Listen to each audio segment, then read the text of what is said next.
Red velvet cake. Red velvet cake নিয়ে অনেকের মুখ দিয়ে অনেক কিছু আমি শুনেছি।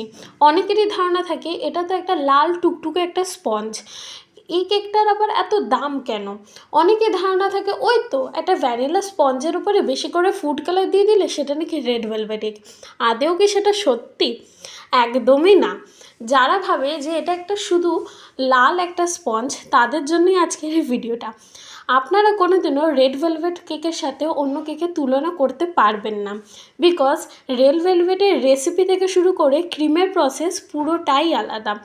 এই কেকটা যতটা টেস্টি হয় বা এই কেকটা যতটা অথেন্টিকভাবে বানানো হয়, কোনো দিনই সেটা আপনি ম্যাচ করতে পারবেন না।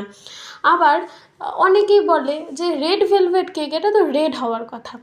না, নামে হয়তো রেড কথাটা ইউজ আছে, কিন্তু রেড ভেলভেট কেকের অ্যাকচুয়ালি কালার হলো মেরুন, রেড নয়।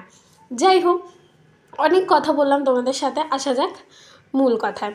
এই কেকটা অর্ডার দিয়েছিল আমার একজন নিউ ক্লায়েন্ট, যে আমাকে এফবি থেকে আমাকে কন্ট্যাক্ট করে। তার মায়ের জন্য এই কেকটা নিয়েছিল। তার মায়ের নাকি রেড ভেলভেট কেক খুব প্রিয়, তাই জন্য আমাকে বলে যে একটা রেড ভেলভেট কেক 1 পাউন্ডে বানিয়ে দিতে, আর বেস কালারটা যেন একদম হোয়াইট থাকে, বিকজ তার মায়ের নাকি হোয়াইট কালারটা খুব প্রিয়।